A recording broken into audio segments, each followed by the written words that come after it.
I have always enjoyed archery in video games, from the stealth archers in Skyrim to the classic group farmers here in Ultima Online. Whichever game I play, they are my go-to template. And here on the Shard of Outlands, nothing has changed. So in today's adventure, I am finally dusting off my Lightning Archer, a video, a template, a class I've tried to make 3 times on this channel, but I've never quite got over the line with. But with an aspect to level, my 15th link to unlock for my character's progression, an adventure to be had, it was time for another story in Ultima Online Outlands. Alrighty, because it's early morning, I'm going to head to Palma. It's the experience dungeon this week. I try to avoid these dungeons, especially at prime time. I kill things a little bit too slowly, and when the mobs are this contested, it's just not worth it. But early morning EU hours, it should be not dead, but I should have no problem finding some mobs to kill. Yeah, I mean, you can already see that even level 1 is a little bit busy, but I'm pretty confident we should be fine. I might kill some of these tentacles on the way into level 2 actually, because many a noble warrior, a new player, has died to these tentacles grabbing them. I definitely have. Oh, someone else is doing it actually. Some other brave soul. I'm really enjoying my archery gameplay right now. It's definitely weaker than my swordsman and probably my monk that I did a video on quite recently, but I just find archery so cool in video games, to be honest with you. Also, I am an idiot because we are currently in holy aspect, which is not the point of this video. We should be in lightning, so we are now actively leveling the aspect that I want to level, and I'm actually taking damage, which I don't normally do. Oh my goodness. Okay, he's reset. Yeah, it's going to be interesting because I'm used to just standing still with my holy aspect and taking almost no damage, to be honest with you. Doing no damage and taking no damage, whereas now my damage output should be higher, but we're obviously going to be a lot more squishy. As with all my adventures in experience dungeons, I made my way to level 3 methodically, killing the mobs on level 2 for that extra experience gain, before I discovered the first flaw in the lightning aspect. I've been very surprised recently how busy, or not busy, but how active dungeons are in the morning. It's like 9 AM EU time. Definitely feels like there's been an increase in EU players. It's always peaks and troughs, right? Like people come back to the game, grind, take little breaks, come back. I'm definitely noticing a lot more activity in the early mornings. Maybe yeah, people like me, kind of working odd hours. Oh my god, I have overpooled. I'm already very bad at overpooling, and now I'm running an aspect who has built-in overpooling. This is a bit awkward. Oh my goodness. This is some bad placement from me. I'm just going to slowly run away from the error of my ways. These mobs here are no joke. They really, I think more than anything in the dungeon, more than the demons, more than anything, these guys really mess me up. They seem to have high magic damage, but also melee damage as well. Gotta be a little bit careful. I'm so used to my holy aspect kind of tank ability that I'm so squishy now. These guys remind me of Skyrim. For any Skyrim fans out there. With one of the expansions, I think it was like the Dawnguard expansion, they added crossbows. And there were certain mobs, I think it was like the Dwemer Ruins, I may be quite misremembering the name of places here, but there was these Dwemer Ruins who had these like mechanical enemies, and as an archer fan, obviously I was playing a stealth archer, and the bow was pretty rubbish against them, but they added in the crossbow, which really packed a punch. You need to change the crossbow to fight these kind of I guess high armor targets you would call them. I thought it was really cool. Very small, subtle change, but added a little bit of depth to the stealth archer gameplay. I expect these dragons and drakes to be pretty farmed, but okay. Maybe I'm coming at a good time when they'll respawn on me. If you can handle level 2 of Ultima relatively safely, this is a really good spot. I think it's 2 drakes and 2 dragons that spawn. Need to be a little bit careful. But it's definitely a really fun farming spot. I've been here a few times in different videos. It has been changed sometime this year, I can't remember when. It was way more lucrative. But it's still a really good location if you can handle level 2. Yeah, I came at the perfect time. I might actually grab some of the leather that players have left behind on these dragons. I haven't been backstabbing very much recently, so I'm a little bit behind on my leather gathering, so I might take advantage of what's being left behind by these players. I think the archer template in Outlands is interesting. I was saying this yesterday in a guild event, but Dexers are in a weird spot because they feel a bit like wet paper early game. But once you get some links and you get some higher aspect, they feel the curve of their strength is really good. I'm gonna grab that leather. Where was it? There we go. So I know once I get to lightning 10, 11, 12 of my aspect, I'm gonna feel like a really strong character for the content that I do, at least. I think time is going to be a struggle. I have began that prep, and that video is semi underway. It's going to be probably a longer one, but I'm looking forward to that. It's such a unique part of Outlands. It's like something I've never done before in all of Ultima. This kind of new mechanic and new set of systems. Geez, gotta dodge these AoE attacks as best I can. I think I would definitely be doing more damage as my bleed swordsman, but A, I like archery, and B, it's just a really good template for group content, I think. Especially if you can stand idle at omnis or bosses, so it's going to be my go-to for a while now, to be honest with you.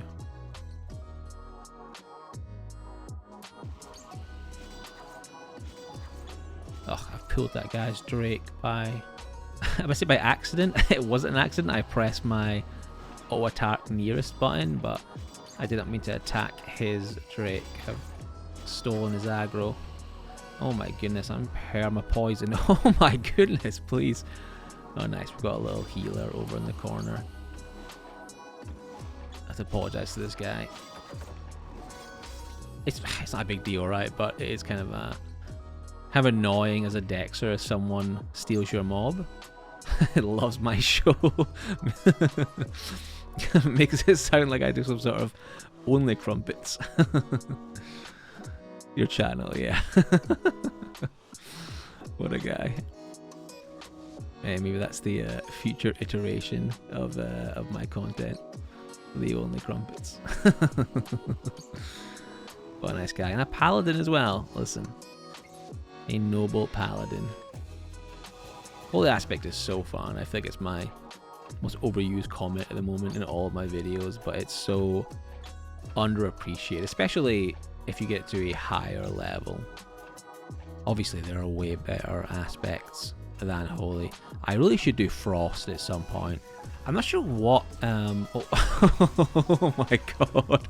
Kaz, jeez Louise, Kaz has killed me so many times in so many videos. I love that he was just following me and this paladin, listening to our conversation, laying in wait.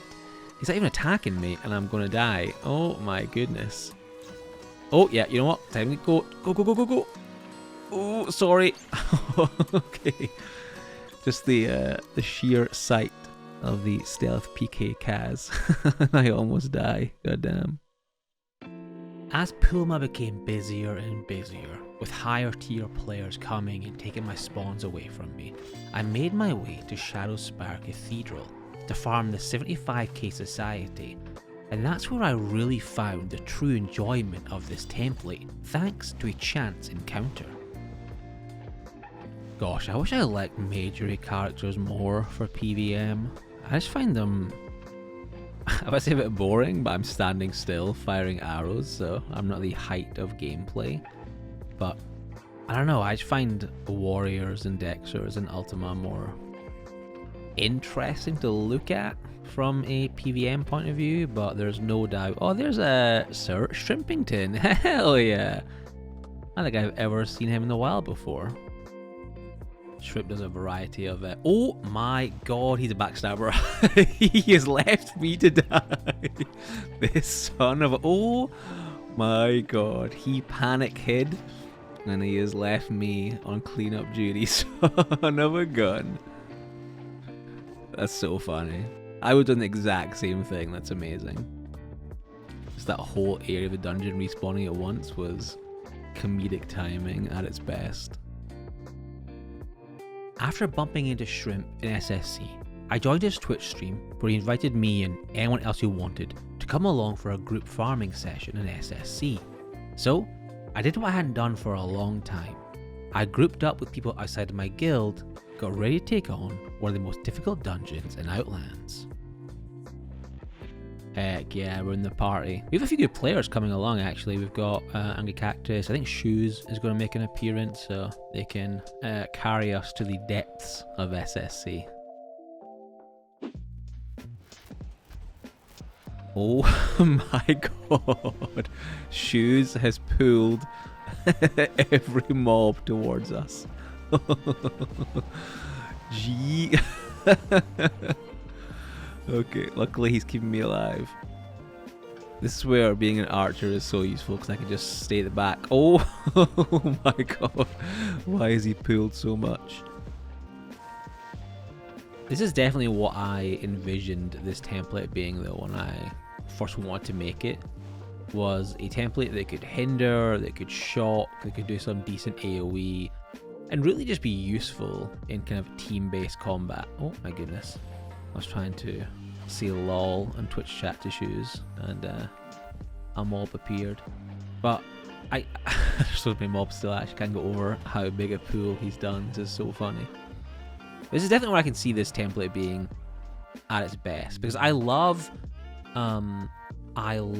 my swordsman, my bleed holy paladin warrior, if you will. But imagine being in the thick of all that right now. All that AoE, trying to stand on like 4 or 5 mobs. It's kind of a nightmare. But in a group like this, Shoes can overpool. And I can kind of stay at the back and just pepper them down, use my hinders, go to maiming stance to make the hinders last longer, try and get some lightning procs. It's just really... Oh, he didn't die. It's just a really enjoyable group template farming build, I think. I can even throw on long shot as well and like bring mobs from afar into our group. I don't know quite how I feel about it yet in terms of the solo farm. I like it because I like archery. I don't know if I like it because it's a effective solo farming template. As a casual, chill farming DPS template, I think it's definitely a very, very enjoyable. And if I do want to play that kind of tank role, I can throw my holy aspect on. I've got parry, I've got magic resist. I can kind of go toe to toe with some of these mobs. So we're in a good place, I think, with this template. I played with Shrimp and his group for just over an hour. It was really a lot of fun. This template is built for the casual group farmer, which is what I am. And in truth, it's been a long time since I've played with people outside of my guild circle. I was reminded of the social aspect of Ultima Online in this moment, and I'm definitely going to be doing more farming like this in current and future videos. Which is a fantastic segue, because I kept the social gameplay going for the rest of the night. First, I attended the Lost in Time boss night, where we took on fearsome beasts from across the land. I've said it before, but being in an active guild really is a great way to level up your knowledge, as well as have more to do in the game with people with similar interests. And after the guild night was done and the loot was shared, I did something I'd not done in 2 years. I pressed go live on Twitch and began farming solo and with Amish Hammer in Nacero. This video you're watching right now is really late compared to my usual schedule, because work and life gets in the way sometimes. So expect once or twice a week me to be live on Twitch, desperately trying to keep up with my Ultima grind and maintain my video editing schedule. During downtime, I made my way to Inferno, the gold dungeon for this week, keen to bolster my bank balance, ready to buy more silver and gold links. One thing I've noticed recently is that players stick around to let you res them more regularly. I feel like a few months ago, if someone died in a dungeon, they would just run straight to the gate, trying to get back to their body as quick as possible. But I've definitely noticed a trend now. Oh, she's going to die again. There we go. I should have taunted. I might lie and say my taunt was on cooldown because I should have done that ages ago to protect her. We'll pretend that that was unintentional, even though it was just completely me not paying attention to the situation. But yeah, I've definitely noticed more players willing to stick around and have other players res them, which is really cool. I definitely resed a lot of players on this character with my chivalry. My healing can't really res people, so I feel a bit bad when I res them and leave them there with 1 HP basically, but most players can then get back to their body and re-equip and just get back into the grind. I wonder when the Inferno level 3 is coming. I think what they're doing is splitting level 2. So level 2 has part of the mobs it has now, and there'll be like it'll be slightly smaller, and then level 3 will take some of the tougher mobs, like the demons, I imagine, as well as some additions. It'll be interesting.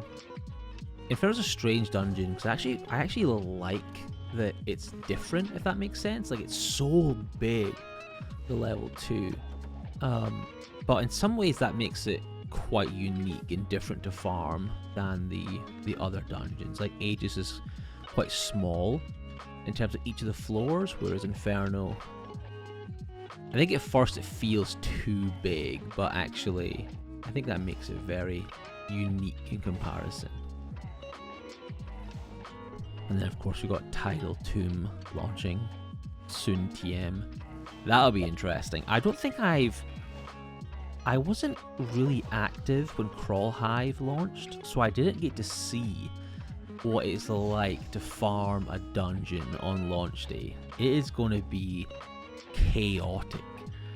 You know, it's going to be so many players and so few mobs, so I'm excited to get in there and see what's happening. I doubt we'll make much gold, but even exploring the dungeon while players are killing everything for us could be really interesting, so that's going to be a nice change. We have really hit a groove with our Lightning Archer. These are, I would say, level 2 mobs, so obviously they're a lot easier than some of the demons that we'll face further up, but very comfortable with our character at this stage. And of course, because it's the gold experience dungeon, the gold dungeon, not the experience dungeon, the gold bonus dungeon, killing these level 2 mobs is actually very worthwhile. Ideally we'd be in Palma farming the XP, but it's just too busy at this point. Even though each mob has a bonus to experience, at a certain point, if you can't kill the mobs, the bonus to experience isn't worth it, right? I'd rather kill more mobs consistently, to be honest with you.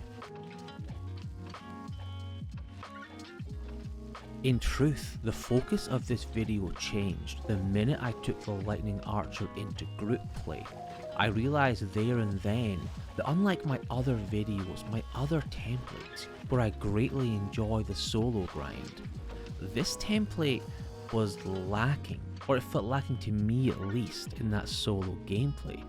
What I was missing and what I was enjoying the most was the group content. That became my focus for the next few evenings. the solo crumpet content is always a go-to for me, but for this video at least, I crave the social interaction. Need to res Scruff, our healer is down. Get my symbols back and then I'll go over. Okay, we can do it now.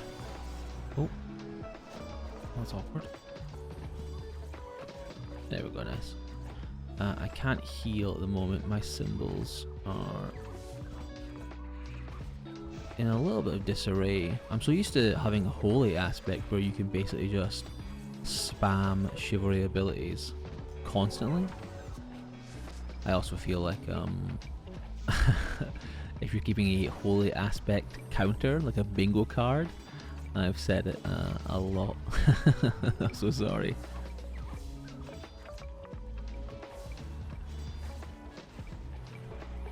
Can I raise the horse with my chivalry ability? I actually don't know if I can. Oh, I can. That's really cool. I had no idea that I could do that. I guess it makes sense, 'cause I'm pretty sure you can resurrect the poor horse.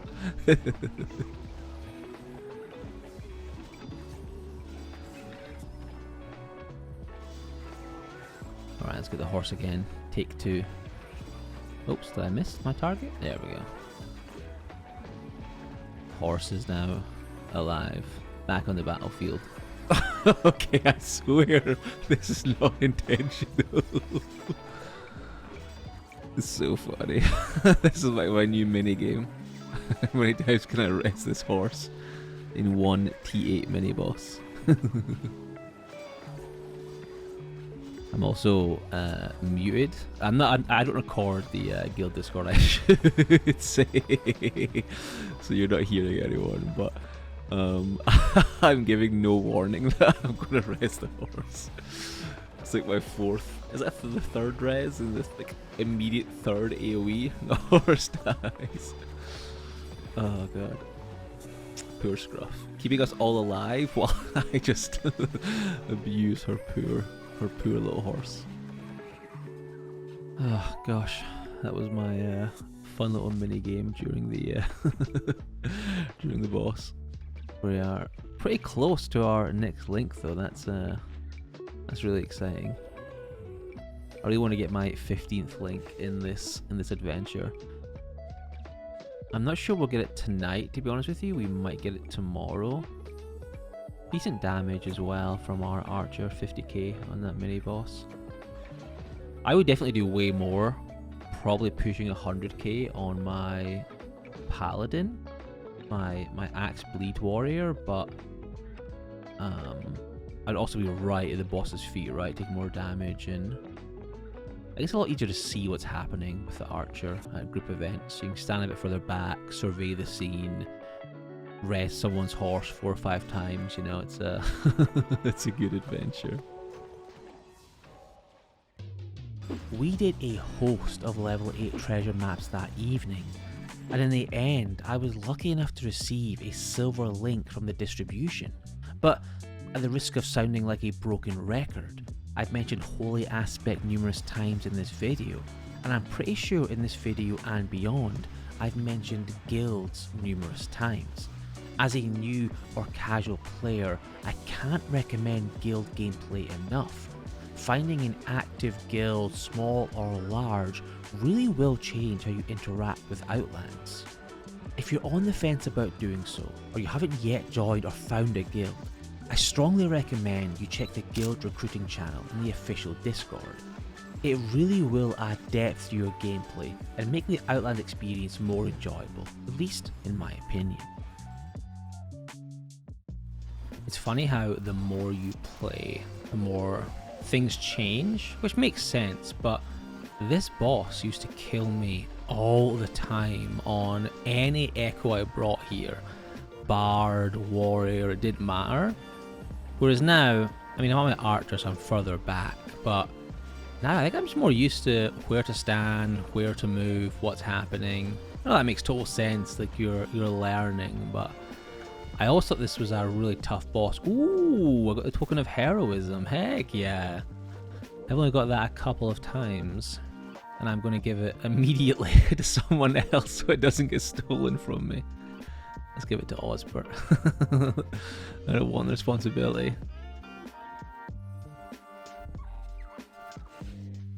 Okay, we've got our next tier of lightning aspect ready to go. I need to quickly go to Shelter Moongate, pick up a new guild member, take them to the guild house, and then we will hit home.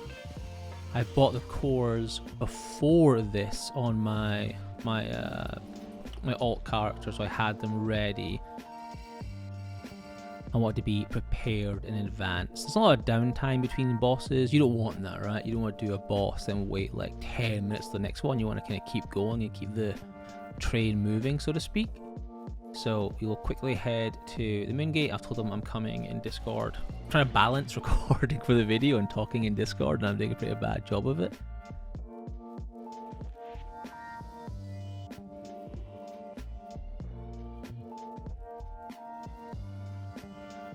Is this? I don't think this is... Nope, definitely not the guy. Well, that's awkward. Oh, is this him? No, it's not him.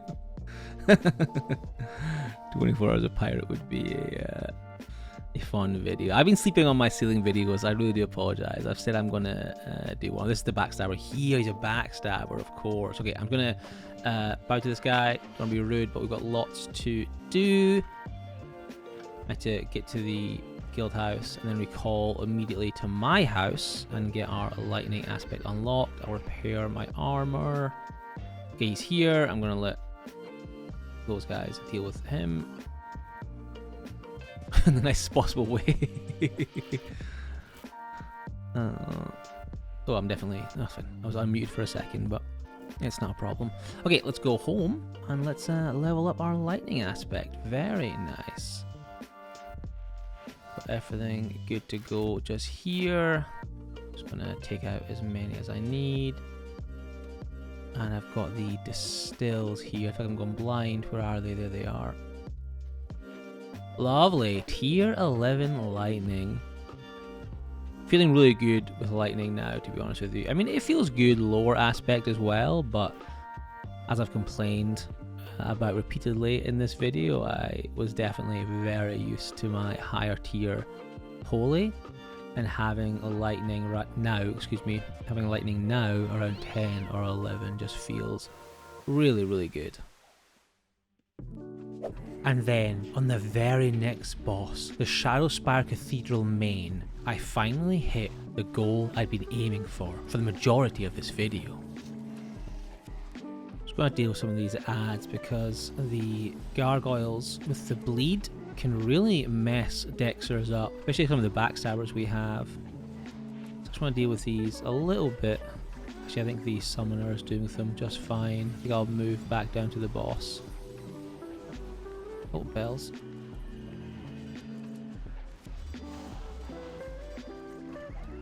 He's almost dead. I might just try and burn him down, to be honest with you. Try not to die to the massive fire flames as well. Oh my god. Ooh. I say as I stand in the very next one. God damn. I can taunt if I need to pull the boss further up. I think we're pretty chill. Heck yeah, and we got our next link. Let's go. Link number 15. A lot for some players, very little for others. But for me, this is a really lovely milestone. I already have some silver links we can just install. So we'll probably do the melee special chance because it works well with my hinders. It also works well on my bleed warrior as well. So it's a good all-round link for my builds. Oh, an achievement as well. Heck yeah. 15 links in a mastery chain. That's genuinely fantastic. I'm really happy to hit that milestone. With my lightning aspect at tier 11 and my mastery chain now containing 15 links, I made my way back to Guild Boss Battle Evening, today's journey winding down to a close. I'm sorry this video was slightly delayed, sometimes work gets in the way. However, I've already begun recording my next epic adventure, as I move away from the 12-hour series and into the, well, closer to the 100-hour series. New characters, time dungeon and thievery are on the horizon. Thank you for making it this far into the video, and thank you to my channel members who support my stories. If you enjoy this content, please do leave it a like and subscribe. It's free to do so, and it greatly supports my content and pushes it to a wider audience. With all that said, I'll see you in the next adventure.